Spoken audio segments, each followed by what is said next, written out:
만약에요, 당신의 성격이나 기질이 혈액형처럼 명확한 뇌의 유형으로 구분될 수 있다면 어떨까요? 네. 그리고 그 유형에 딱 맞춰서 정신건강 문제의 원인을 찾고 심지어는 나만을 위한 치료법까지 설계할 수 있다면요? 와, 정말 꿈 같은 얘기죠. 그렇죠.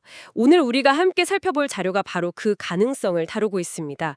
에릭 브레이버맨 박사의 이론에 대한 최신 보고서인데요. 정밀 정신의학의 새로운 지표, 4대 뇌체질 이론의 최신 진화와 임상 통합 가이드라인입니다. 네, 제목부터가 심상치가 않죠. 맞아요. 2010년대에는 그냥 성격 유형 테스트처럼 좀 알려졌었잖아요. 네, 그랬죠. 이 이론이 2026년 현재 유전학이라던가 뇌파 분석 기술을 만나서 어떻게 완전히 새로운 차원의 정밀의학으로 진화했는지 그 핵심을 한번 파헤쳐 보겠습니다. 네, 여기서 진화라는 말이 정말 중요한 포인트입니다. 아, 진화요? 네, 예전에는 그냥 나는 도파민이 부족한가? 아니면 세로토닌이 많은가? 이런 식으로 신경 전달 물질의 양, 그 많고 적음에만 집중했거든요. 네네. 저도 그렇게만 알고 있었어요. 그런데 오늘 우리가 볼 자료는 그게 아니에요. 이제는 한 사람의 유전적 약점, 그러니까 자료에서 말하는 보상결핍 증후군, RDS라고 하는데요. 보상결핍 증후군. 네, 이 개념이랑 뇌파처럼 실시간으로 측정되는 뇌 기능 데이터를 합쳐서 아주 입체적으로 진단한다는 거죠. 와, 입체적으로요? 그렇습니다. 당신의 성격뿐만 아니라 당신의 유전자 지도, 그리고 뇌의 전기 신호까지 이걸 한꺼번에 들여다보는 시대가 열린 셈입니다. 유전자 지도의 전기 신호까지요? 이거 정말 무슨 공상과학 영화 같은데요? 그렇죠. 그럼 그 입체적인 분석의 가장 기본이 되는 네 가지 뇌체질부터 한번 짚어보죠. 이게 어떤 개념이었죠? 뇌를 지배하는 네 가지 핵심 화학물질에 따라 유형을 나누는 겁니다. 네 가지요. 첫째는 도파민형인데요. 뇌의 CEO라고 불리는 전두엽이 핵심이에요. 추진력, 목표 지향성, 에너지가 넘치는 고전압 타입이죠. 고전압. 두 번째는 아세틸콜린형입니다. 두정엽이 중심이고요. 번뜩이는 직관력, 창의력으로 정보를 아주 빠르게 처리하는 고속도로 같은 뇌라고 할 수 있어요. 고전압이랑 고속도로. 비유가 재밌네요. 나머지 두 유형은 어떤가요? 세 번째는 가바형인데 측두엽과 관련이 깊어요. 안정감, 신뢰, 질서와 균형을 추구하는 사회의 접착제 같은 유형입니다. 사회의 접착제. 그리고 마지막, 세로토닌형은 후두엽을 중심으로 현실을 즐기고 받아들이는 유연성의 뇌. 그러니까 꿀잠 자는 뇌라고 할 수 있겠네요. 잠시만요. 방금 자료를 다시 봤는데 이거 정말 놀라운데요. 어떤 부분이요? 한다고요? 네, 맞습니다. 저는 세상을 바꾸는 건 도파민형 같은 그런 사람들이라고 생각했는데 사실은 이 안정적인 가바 유형이 사회의 기반을 꽉 잡고 있었던 거네요. 바로 그겁니다. 사회라는 거대한 구조물이 무너지지 않도록 떠받치는 가장 중요한 기둥인 셈이죠. 와. 그리고 이 분류가 그냥 재미로 보는 MBTI 같은 게 아니라는 점이 중요해요. 아, 그게 중요하죠. 자료를 보면 현대 심리학의 표준인 5대 성격 특성, 빅5라고 하죠. 네, 빅5. 이거랑 통계적으로 아주 의미 있는 연관성이 나옵니다. 예를 들면요. 예를 들어 에너지가 넘치는 도파민형은 경험에 대한 개방성이 높게 나오고요.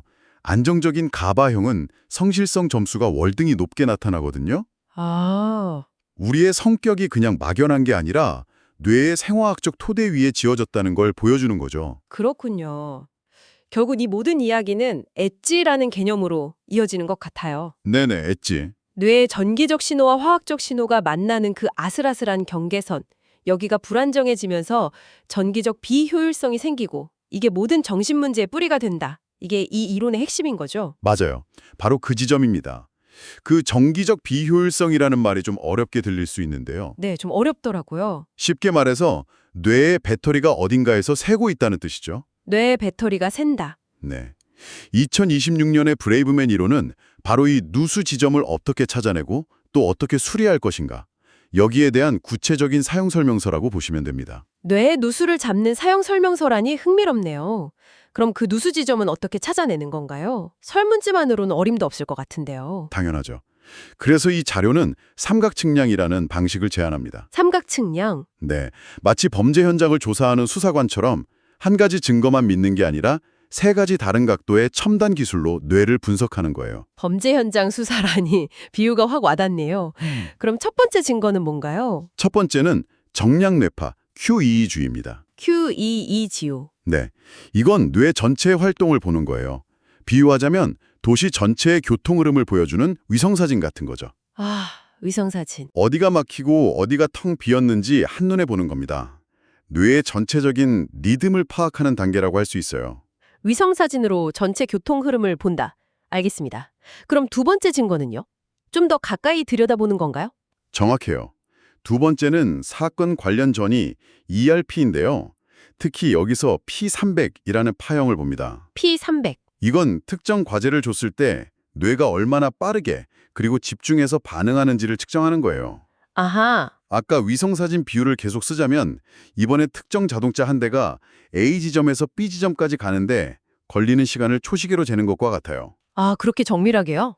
네, 뇌의 처리 속도와 주의력을 정밀하게 측정하는 거죠. 그러니까 뇌에 특정 신호를 주고 자, 반응해봐 한 다음에 그 반응 속도와 세기를 본다는 거군요. 맞습니다. 근데 이 P300이 왜 그렇게 중요하다고 하는 건가요? 브레이버맨 박사는 이걸 뇌의 건강 상태를 보여주는 가장 객관적인 생체 지표라고까지 말합니다. 가장 객관적인 지표다. 네, 여기서 두 가지만 기억하시면 돼요. 첫째는 잠복기, 즉 반응 속도입니다. 잠복기. 이건 아세틸콜린과 관련이 깊은데 보통 300m초 더하기 자기 나이. 이것보다 오래 걸리면 뇌의 처리 속도가 느려지고 있다는 신호예요. 잠시만요. 그럼 이 자료에서 인용한 연구 결과는 정말 충격적인데요. 어떤 연구 말씀이시죠? 코로나19 감염이 이 P300 잠복기를 평균 3m초 이상 늦출 수 있다고요? 아, 네, 그 부분. 그럼 팬데믹 이후에 많은 사람들이 느꼈던 브레인 포그, 그 멍한 느낌 있잖아요. 네네, 있었죠. 그게 그냥 기분 탓이 아니라 실제로 뇌의 처리 속도가 느려졌다는 객관적인 증거가 있다는 말씀이세요? 바로 그겁니다. 그게 이 연구의 가장 놀라운 지점이죠. 와, 막연한 느낌이 아니라 측정 가능한 물리적 변화가 있었다는 거예요.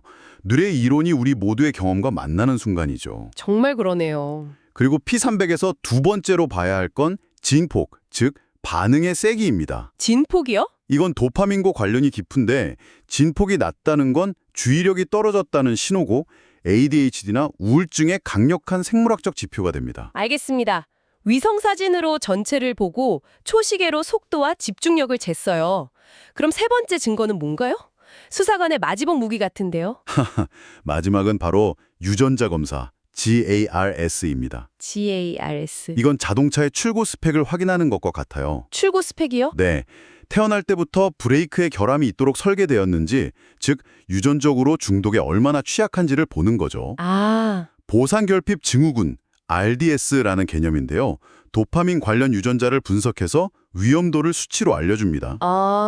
이게 임상적으로는 정말 중요하겠네요. 그렇죠. 예를 들어 똑같은 도파민형이라도 GARS 점수가 높은 사람은 그 넘치는 에너지가 건강한 성취욕이 아니라 뭐 파괴적인 중독이나 공격성으로 폭주할 위험이 크다는 걸 미리 알려주는 거니까요. 맞습니다. 대비할 시간을 주는 셈이네요. 맞습니다. 이렇게 세 가지 증거, 뇌의 리듬, 즉 QEEG, 그리고 속도와 주의력인 ERP, 마지막으로 유전적 설계도인 GARS. 이 세 가지를 종합하면 더 이상 추측이 아닌 데이터에 기반한 진단이 가능해지는 겁니다. 이게 바로 정밀 정신의학의 진짜 시작이죠. 자, 이렇게 믿을 수 없을 만큼 정밀한 뇌 지도를 손에 넣었어요. 그럼 이걸로 뭘 할 수 있을까요? 치료법도 완전히 달라져야 할 것 같은데요. 그냥 이 약 드세요는 아닐 것 같아요. 당연히 아니죠. 바로 이 지점이 정신의학의 패러다임이 바뀌는 부분입니다. 패러다임이 바뀐다. 예전에는 증상만 보고 약을 줬어요. 우울해요 하면 항우울제, 불안해요 하면 항불안제 이런 식이었죠. 네, 보통 그렇죠. 하지만 이제는 진단된 뇌의 생화학적 체질에 맞는 열쇠를 찾아주는 방식으로 바뀌고 있습니다. 자료에 나온 예시들을 보면 바로 이해가 되실 거예요. 네, 저도 그 부분이 정말 인상 깊었어요. 예를 들어 도파민 체질이 과잉 행동을 보일 때 예전 같으면 그냥 도파민을 억제하는 약을 썼을 텐데 이제는 그게 아니더군요. 그렇죠.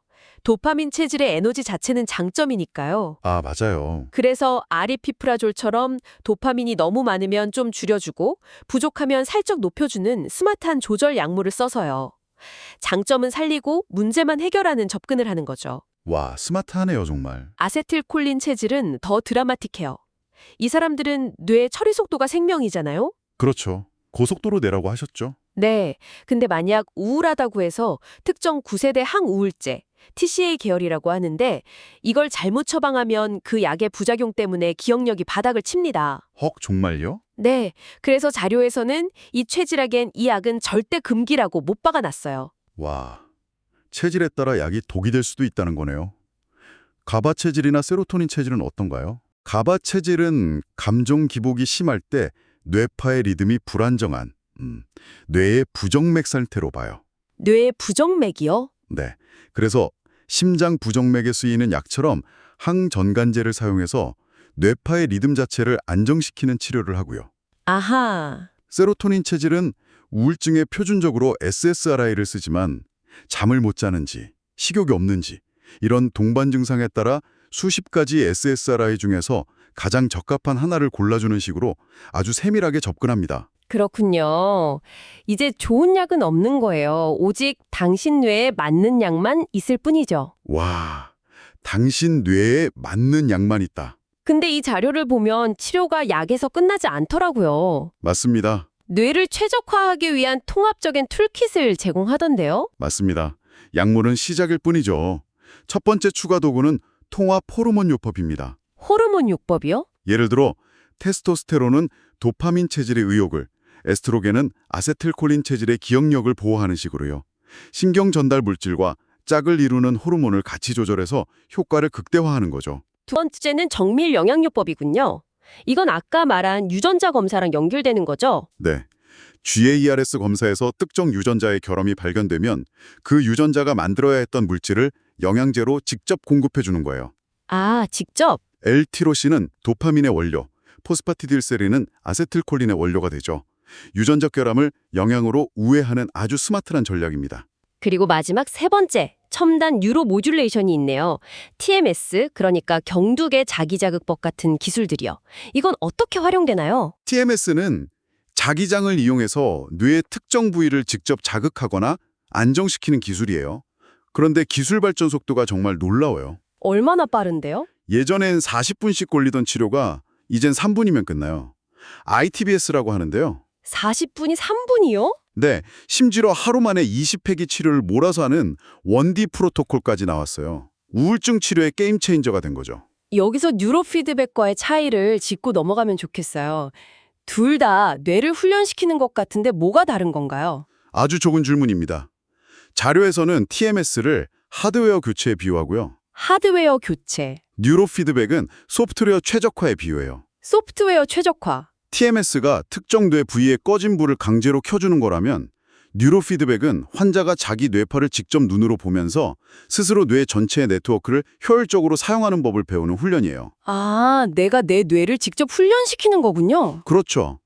마치 TMS로 컴퓨터 부품을 업그레이드한 뒤에 뉴로 피드백으로 새로운 운영체제를 설치하고 최적화하는 것과 같죠. 이 둘이 결합될 때 치료 효과가 엄청나게 좋아지고 오래갑니다. 진단부터 약물, 호르몬, 영양, 최신 장비까지 정말 한 사람의 뇌를 위한 모든 것을 동원하는 느낌이네요. 네. 이 모든 걸 종합해서 자료의 마지막 장에서는 뇌건강 검진, BH라는 아주 흥미로운 미래 모델을 제시하더군요. 네. 이게 브레이버맨 박사가 제안하는 정신의학의 새로운 표준입니다. 새로운 표준. 아이디어는 아주 간단해요. 우리가 심장 건강을 위해 매년 혈압을 재는 것처럼 뇌 건강을 위해서도 뇌의 전압, 속도, 리듬, 균형을 정기적으로 검진하자는 거죠. 아, 건강검진처럼요? 네. 이 시스템의 진짜 목표는 치매나 중독 같은 병이 생긴 후에 고치는 게 아니에요. 그 병이 오기 전 단계, 즉 전치매, 전중독 상태에서 미리 신호를 포착하고 예방하자는 겁니다. 와, 예방의학의 끝판왕 같은 느낌인데요? 그렇죠. 예방의학의 최종 진화 형태라고 할 수 있죠. 실제 BHC를 받는다고 상상해보면 더 와닿을 것 같아요. 제가 검진센터에 가면 어떤 일이 벌어지나요? 먼저 기억력, 주의력, 뇌파 P300, 유전자, GARS, 성격 검사 같은 종합 검진을 받게 되겠죠. 네. 그 결과 예를 들어서 당신의 뇌가 아세틸콜린 부족으로 처리 속도, 그러니까 P300이 느리게 나왔다고 가정해 봅시다. 네, 그렇다면요? 그러면 의사는 단순히 약 하나를 처방하는 게 아니라요. 콜린이 풍부한 식단, 뇌 기능에 도움을 주는 프레그네놀론 호르몬 보충, 그리고 인지 기능 향상을 위한 뉴로피드백 훈련이라는 맞춤형 뇌건강 패키지를 설계해 주는 겁니다. 약이 아니라 패키지를 처방받는 거네요. 바로 그겁니다. 오늘 우리가 살펴본 이 자료의 결론은 명확해요. 브레이버맨의 4대 뇌체질 이론은 이제 단순한 성격 유형론이 아닙니다. 절대 아니죠. 뇌의 화학적 불균형을 뇌파와 P300으로 객관적으로 측정하고 GARS 유전자 검사로 타고난 약점을 파악하며 약물, 호르몬, 영양, TMS 같은 모든 도구를 총동원해서 이를 교정하는 그야말로 완성된 형태의 정밀 의료 시스템으로 진화한 거죠. 그렇군요. 궁극적인 목표는 증상을 억누르는 게 아니라 당신이 타고난 뇌의 자연스러운 기질을 되찾고 최상의 컨디션을 유지하도록 돕는 겁니다. 자연스러운 기질을 되찾는다. 정말 좋은 말이네요. 자료의 마지막에 이런 비유가 나오더군요. 뇌는 우리 몸이라는 오케스트라의 지휘자이고 네 가지 신경 전달 물질은 그 지휘자가 사용하는 악보다. 네, 2026년의 기술은 우리에게 그 악보를 아주 정밀하게 읽고 심지어는 조율할 수 있는 도구를 선물했습니다. 그렇죠. 그렇다면 여기서 우리 스스로에게 질문을 던져볼 시간이네요. 만약 당신의 뇌가 연주하는 교향곡의 악보를 직접 수정할 수 있다면 당신은 어떤 멜로디를 바꾸고 또 어떤 부분을 새롭게 작곡하고 싶으신가요?